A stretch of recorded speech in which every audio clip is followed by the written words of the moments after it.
so today we are going to be focusing on how to graph different types of data. So I know this is some stuff that you've probably seen before, but we'll go into a little bit more detail about these types of graphs.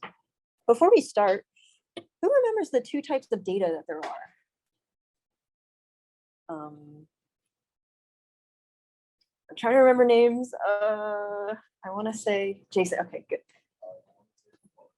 Quantitative and oh my gosh, I can't say it. Quantitative. I have to say this slow. Quantitative and qualitative. And which one of these represent data that can be expressed using words? Qualitative, right? When you ask what the quality of something is, you respond with a word.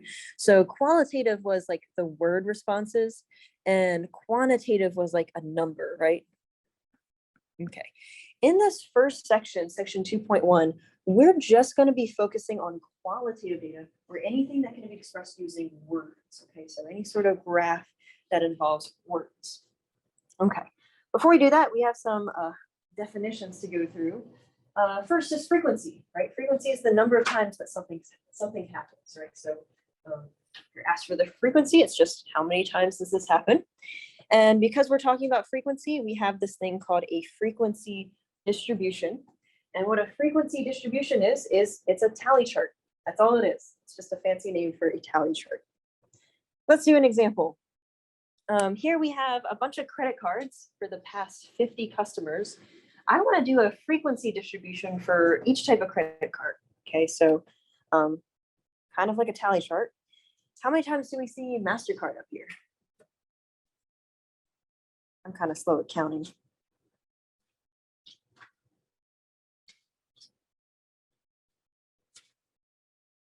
Anyone want to tell me? I'm not very good at doing this on my own. Is it 11? All right. Everyone agrees with 11. I actually have that on my notes, but sometimes my notes are wrong. So let's all agree on 11. All right. How many times do we see Visa? Here, 22. I think I heard everyone agree 22. I wrote down 23, but I might be. Is it 23? Okay. I mean, I'm going to be honest. If I give you a quiz or a test and you miss one of the visas and say 22, I'm not going to take off points, but let's say 23. Okay, how many times do we see American Express? I think I heard 9. Yeah, and I got 7 for Discovers. Everyone good with that? All right. So frequency distribution is literally a tally chart. Before we go on, let's say I was just given this chart. So let's say I wasn't given any of the data. We didn't know this. It didn't tell us that there were 50 customers. How would I know how many total values that there are? Yeah, I see the hand motion, right? You would literally just count down. So if you want to know the total of something and you don't have the data, what you can do is you can do 11 plus 23 plus 9 plus 7, and you'll get 50. Okay, so you can always just count down. Okay. Now, sometimes you're not just interested in how many times something happens, but more of the percentage or the proportion that MasterCard is, or American Express is, or Discover is. So not just the value or the frequency, but the relative frequency. So how many times does MasterCard happen relative to the rest of it? Okay. Well, to find the proportion that something happens, you're just going to take the frequency that something happens in. So like MasterCard's frequency, for example, and divide it by the total. So it's literally just the fraction that something occurs. Okay. One thing that I want to notice about relative frequency is not a percent. You're always going to get a decimal when you do relative frequency. So let me just write that. Decimal, not percent. Okay, if you are asked to find the relative frequency on your homework and you give a percent, you might be counted wrong. So make sure that you're doing the decimal. Okay, let's continue on with this example. Remember, if you are given a bunch of frequencies and you don't have the total, you can always just count down to find the total. So 11 plus 23 plus 9 plus 7 is 50. Okay. What would I divide to find the relative frequency of MasterCard? Perfect. 11 divided by 50. 11 is the frequency, 50 is the total. So if we divide these by each other, you should get let me check my notes, 0.22. Okay. So 11 divided by 50 is 0.22. Okay. Well, I guess I'm not going to ask you the rest. If I wanted to find the relative frequency of Visa, I take Visa's frequency and divide it by the total. Okay, so I think you get 0.46 here. Okay, and you do the same for all the rest. So 9 divided by 50 and 7 divided by 50. You can try this at home, but you should get 0.18 and 0.14. Okay. Any questions on how to find the relative frequencies? Perfect. Okay, now that we have all these different types of charts, like frequency charts, relative frequency charts, we can turn these into a graph. And I'm sure one that you've seen multiple times is the bar graph, right? So bar graphs basically show how many times something happens. The one on the left shows the frequency, like the number of times we see something. The one on the right is called a relative frequency bar graph because it shows the relative frequencies. So instead of going up 11 and 23, it goes up like 0.18 and 0.14. Okay. One thing that I want to talk about with bar graphs is, first of all the rectangles have to be equally width, or have to have equal width. So they can't be like different sizes, okay? The other thing I want to talk about with bar graphs is bar graphs have to have spaces between the bars, okay? And we'll talk about why that is true a little bit later. Okay, so anytime we deal with a bar graph, there has to be spaces between the bars. The third thing I want to talk about bar graphs is bar graphs are only used to represent qualitative data. So anything that deals with words. If we're trying to do something with bars that involves numbers, we call it something different. We'll talk about that later today. Okay. Any questions on bar graphs? Does anyone know what a bar graph is called if we put the bars in order of like increasing height? Kind of a fancy name. All right. It's called a Pareto chart. Okay. This is more of like a trivia question. I don't think anyone knows this. But if you see a bar graph and the bars are increasing like in size, we call it a Pareto chart. Okay. All right. Now, another thing about bar graphs is bars don't have to be vertical. You can put them horizontally. So if you see a bar graph where the bars are going like out to the side, that's still a bar graph. It's just turned on its side. Another thing that bar graphs can do are represent two different data sets. So for example, if I have data from 2015 and I also have data from 2016, we can construct this thing called a side-by-side bar graph where like one color represents 2015, the other color represents 2016, and it looks better than like making two different bar graphs and putting them next to each other. It's like two bar graphs in one. Okay. Any question on bar graphs? All right, let's keep moving. The other type of graph that's used for qualitative data. Oh no, that's going all the way over there. All right, this classroom is really tight. All right. Instead of a bar graph, you can also use this thing called a pie chart, which is basically a bar graph, but instead of bars, we have like slices of a circle. Right? What I have here is our MasterCard data with a pie chart where instead of bars, you see pieces of the pie. If there's a bigger category, it's going to take up a bigger part of the circle. Okay, here's a question. This is a very easy question. You probably think I'm trying to trick you here, but I'm not. What percentage of the circle is taken up by MasterCard? 0.22, right?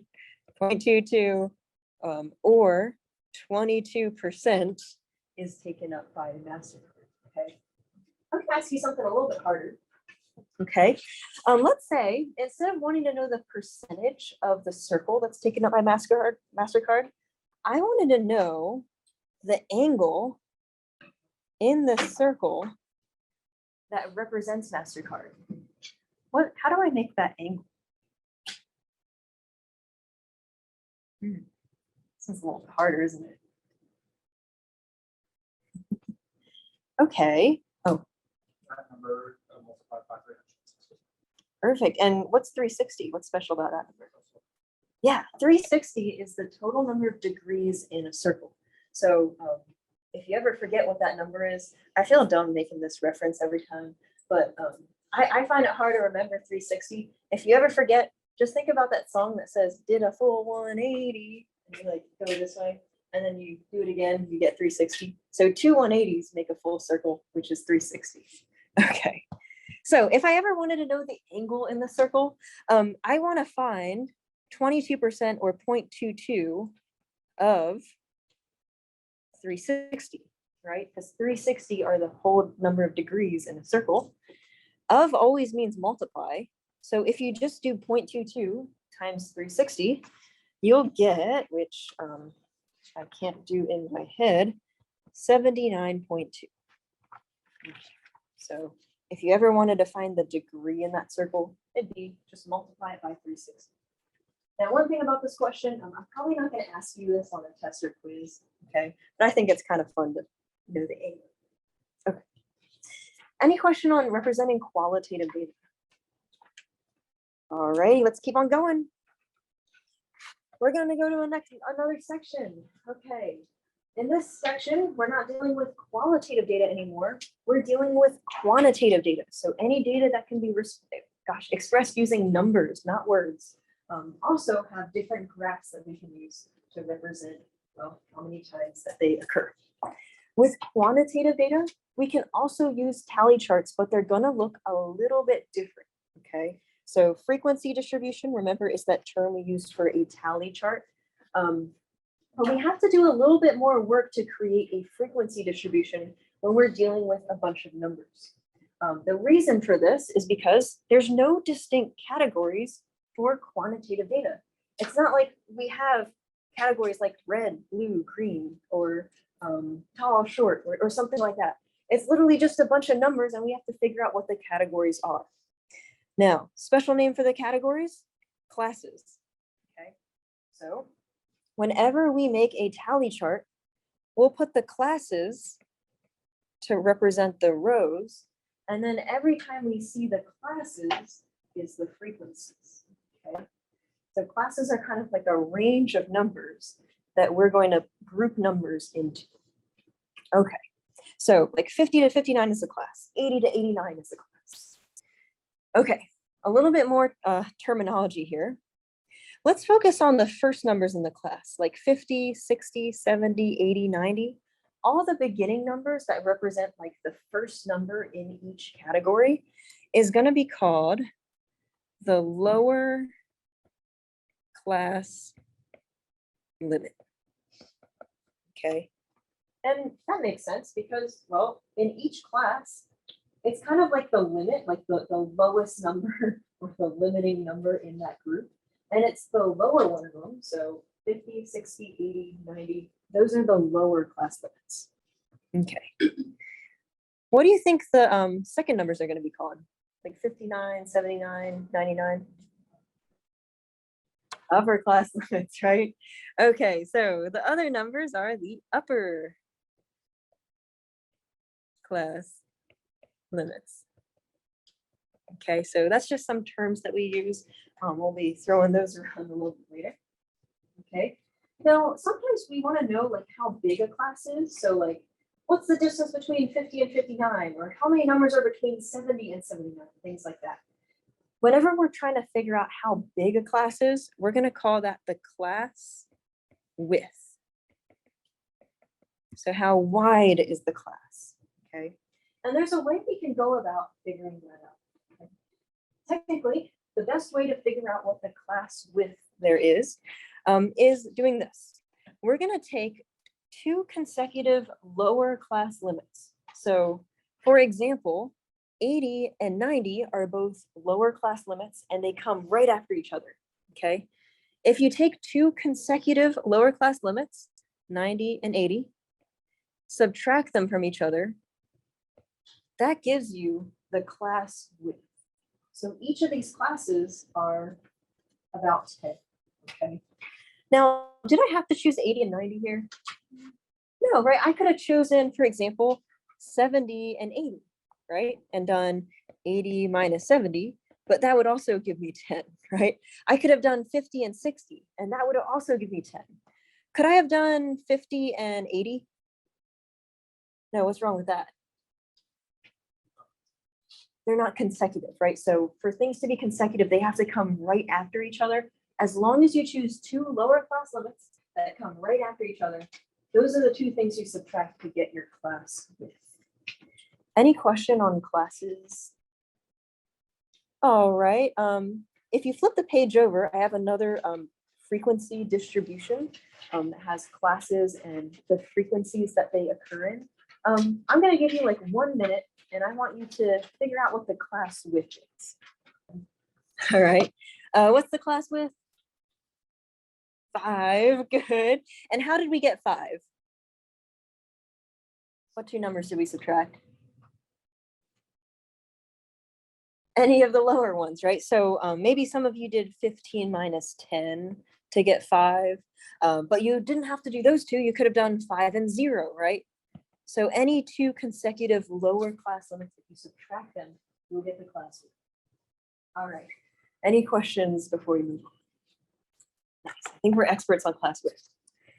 All right, let's go on to actually constructing a frequency distribution. I've shown you examples of them. We've calculated the class widths, but we didn't actually like create one yet. So why don't we go ahead and do that?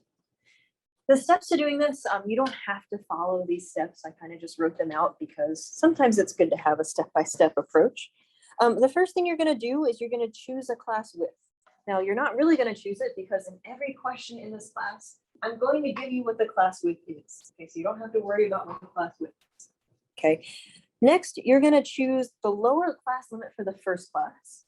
And then from there, you're going to compute all the rest of the lower class limits as well.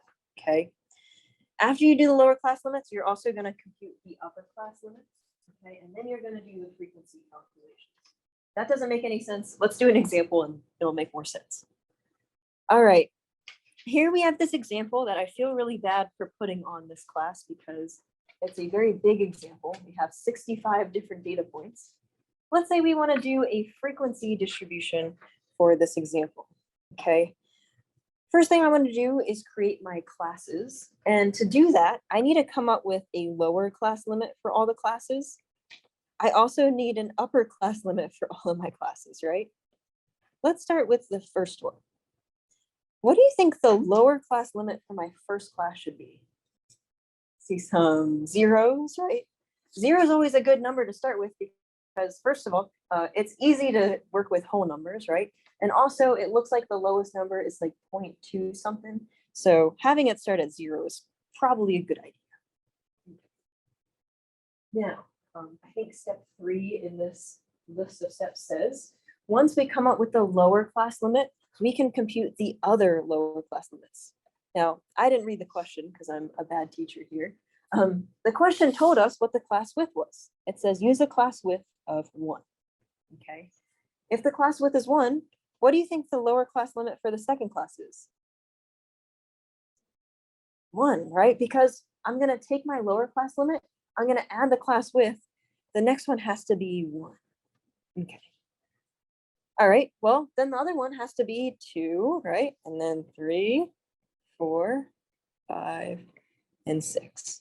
Okay, so the way I come up with the other lower class limits is by looking at the class width and just adding it to the next lower class limit. Okay, now we have to figure out what the upper class limits are, right? This one's a little bit more tricky. And what I see a lot of students doing in this class is they'll be like, oh, it goes from 0 to 1. So this class has to be from 0 to 1, right? What's wrong with doing that? Okay. Yeah, like one class would, it would overlap with the second class, right? So if there was 1 in my data, it would be double counted for the first class and the second class. So you don't want any overlap between the first class and the second class. What do you think a good number for the upper class limit would be instead of 1? Jason? 0.9 is a good one. Can anyone see why that one might not be the best upper class limit though? It's really close. Okay. Yeah, like for example, if in our data, if our data value, if we saw 0.98, that would leave nowhere for 0.98 to go, right? So what you have to do is you have to look at like the decimal places in the data. If there's two decimal places in the data, then your upper class limit should also have two decimal places, right? So what do you think is a better upper class limit than 0.9? 0.99, right? 0.9 is pretty close. 0.99 is a little bit better. All right. Okay, what is the second upper class limit going to be? 1.99, right? And then 2.99 and 3.99, all the way down to the last one. Okay. So are we all good with creating the classes for these questions? Okay. Now, here's where I gave a very bad example. Why don't we just do the first one? How many times do you see a number between 0 and 0.99? Might take a little while. 1, 2, 3. How many do you see? Do you see 9? All right. I'm very bad at counting. It takes me a while. I'm just gonna go with what you guys say. There's 9 numbers between 0 and 0.99. Okay. Now I'm not gonna make you do the rest. If you want a filled out set of notes, I'll write what I wrote in my office. But I'm not very good at counting either, so this might not be correct. If you want to test me, you can count this later on and see if I made a mistake. Okay, but these are the frequencies for each of these classes. Any questions on coming up with these classes? All right, I have another question for you. What I want to do here is I don't want you to do the frequencies because that's going to take way too long. I'm going to change the question ever so slightly, okay? Instead of telling you that the class width is 1, I'm going to change this question so that the class width is 2, okay? I want you to tell me what the classes are for this example. I'm going to give you maybe 2 minutes for this. All right. I got, starts with the R. You're going to have to remind me of your name again. Ryland. Okay. I got Ryland to write up his classes. He actually went ahead and did the frequencies, which honestly, I don't know how you did it that fast. But do you kind of want to give like a small spiel on how you got the classes? Basically just combined the first 2 classes Mm-hmm. and took the smallest of the first number and the second one, and then just combined the frequency totals. Oh, that's how you did it. Okay. Yeah. I was like, huh, how did you do it that fast? Okay, I see what you did. All right, that's smart. Okay, is everyone good with these classes for a class width of 2? All right. Okay, let's keep going. If you flip your page over, we'll start talking about, well, what happens when we're not just looking at the frequencies, we're also going to look at the relative frequencies, just like we did with qualitative data. Okay, so relative frequency follows the same equation as qualitative data does. Does anyone remember the equation?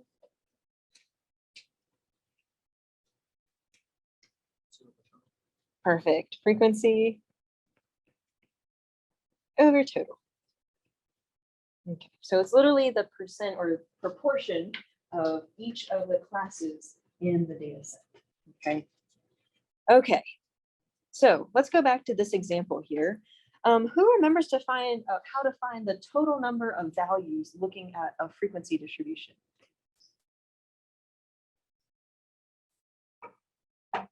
So how would I find the total given all the frequencies? Tori? Yeah, you just count down, right? So I do 9, 26, 11, 13, 3, 1, and 2. I'd add them all up, and the total I calculated to be 65. Okay, that's the total number of data points in our data set. Okay, now if I wanted to find the relative frequency of the first class, what 2 numbers am I going to divide? Perfect. 9 divided by 65. Now I get a lot of questions with rounding. I don't really care about rounding in this class unless I specifically ask for a specific data value to round to. I think the homework asks you to round to like 3 decimal places or 4 decimal places. But for this class, usually 2 or 3 decimal places is good enough. So I got 0.138. Okay. I guess the second class, I wouldn't divide 9 by 65. I would divide 26 by 65 because that's the data value that I'm looking at. Okay, so 26 divided by 65 is 0.4. Okay, and I'm not going to do all the work for the rest of these, but if you want to check my work later, I got 0.169, 0.2, 0.046, 0.015, and 0.031. Okay. Any questions on how to calculate relative frequency? All right, looks like you're still writing a little bit. Okay, next we're going to talk about not just how to create a tally chart, but how to turn a tally chart into a graph, right? So kind of like what we did for qualitative data. We're going to talk about something that looks very similar to a bar graph, okay? But we don't call it a bar graph with quantitative data. So data with numbers, we don't call these things bar graphs. We actually call them histograms, okay? So a histogram is literally a bar graph, but it's only used for quantitative data or data that can be described with numbers. Okay? Some things I want to talk about with histograms is the heights of each rectangle are either the amount of times it happens or the relative frequencies that we calculate over here. Okay, so it can either be the frequencies or the relative frequencies. Okay, the widths of the rectangles are always going to be the same size because the width of the rectangles are actually the class widths that we've been calculating throughout this class. Okay, so let me give you an example here. Over here, we have a frequency histogram that shows how many times things happen. On the right, we have a relative frequency histogram that shows the percentages or decimals of each of the different categories. Okay, and let's just take a look here. If you look at the width of each of these bars, that actually tells us what the class width is. And that's why it's called a class width, because it translates into how wide each of the bars is. Okay. One other thing that's kind of important with histograms is if you look in between the bars, there's no spaces between them. Okay. So no spaces between the bars. Does anyone know why there's no spaces between the bars for a histogram? Oh, sorry, what did you say? There's no like 3.5 emissions. Oh, yeah. So if you look at the y or the x-axis here, you'll see like, oh, it only tallies 0, 1, 2, 3, 4, 5, right? So I'm guessing you're saying, oh, if there's a decimal on this, it could be anywhere between 0 and 1, right? So we're really looking at the spread or the range in between like 0 and 1, and 2 to 3, and 4 to 5. We're looking at the different decimals, right? Was that what you're going to say, Ange? Sorry, I saw your hand go up now. Okay, what were you going to say? Oh, I don't think I was gonna say anything, but I'm pretty sure it's what you said. It's just like there's fast way it goes from one to Yeah, that's perfect. One other thing that I was going to say is with bar graphs, there's no like way to combine one group to the other, right? There's no like flow between red and green to blue or something like that, right? The groups in qualitative data are very separate, right? So for example, Visa is separate than MasterCard, and MasterCard's separate from Discover and things like that. So there's a big separation between the groups. These groups kind of flow into each other, right? Like 2 flows to 3, 4 flows to 5, things like that. So that's another reason why there's no spaces between the bars and these. All right. Any questions on histograms so far? Right? Some things I want to talk about with a histogram. These are things you probably don't have to worry about in my class, because in my class, I'm always going to tell you the class width of a histogram, right? But sometimes in real life, you want to create a histogram and there's no question that tells you like, use a class width of 2 or use a class width of 5. Sometimes you have to come up with that yourself. And here's some things that go about when you pick something not in the right way, okay? Let's say you choose, I don't know, not enough classes, or sorry, oh gosh. Let's say your class width is too small, okay? So yeah, let's do that. I started on the wrong one. So let's say your class width is too small. Okay, if your class width is too small, what's going to happen is all the rectangles on your histogram are going to be really skinny, right? So it's going to look like a graph like this. Okay, now it's fine, but if you try to look at the big picture of this graph, there's too many details going on that it's kind of hard to see the overall shape of this graph. You don't know exactly what's going on because there's so many details being shown to you here. Okay, so sometimes your class width is too small and it kind of makes it hard to make a histogram or to be able to interpret what's going on.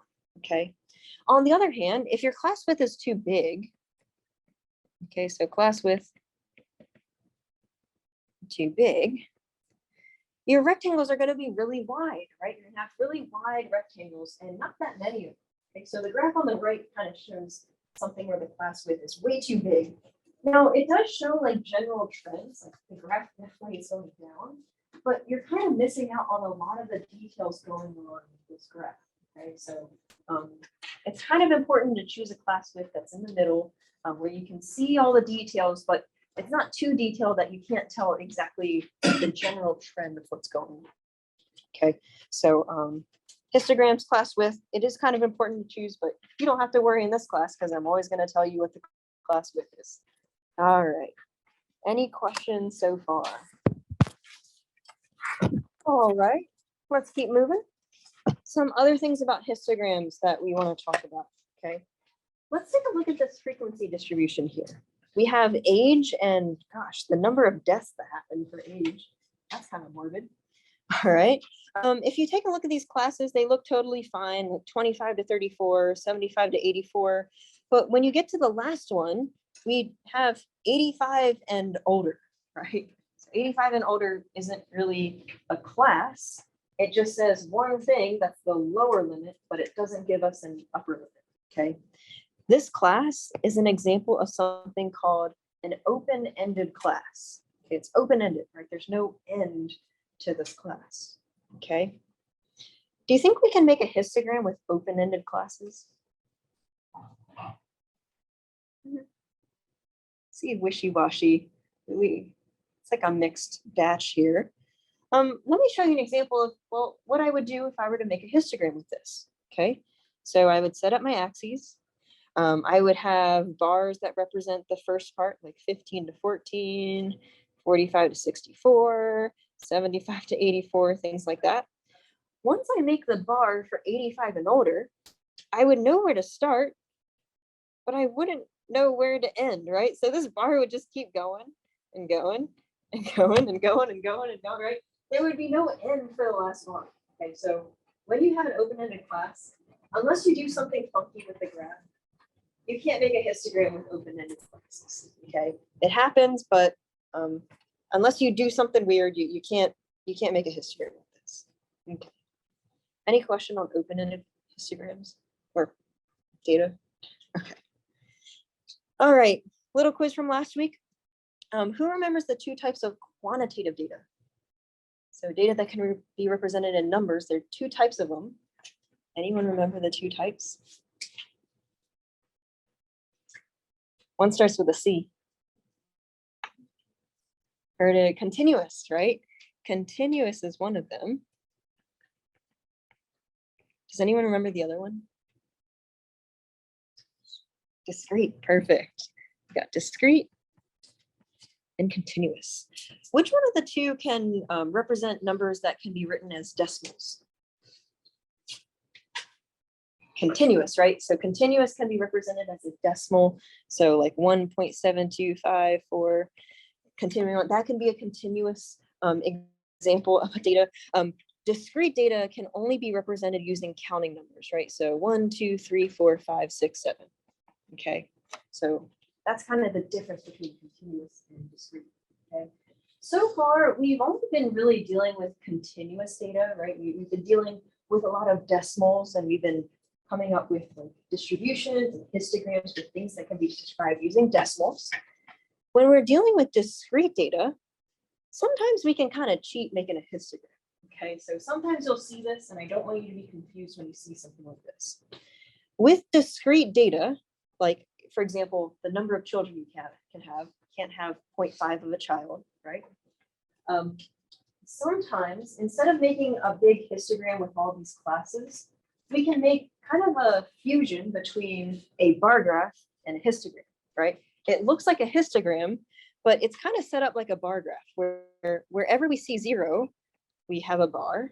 We have 1, how many times we see a 1, 2, 3, 4, right? So this is kind of a mix between a bar graph and a histogram where like it's not like each bar represents a range of values. Each bar literally represents one number.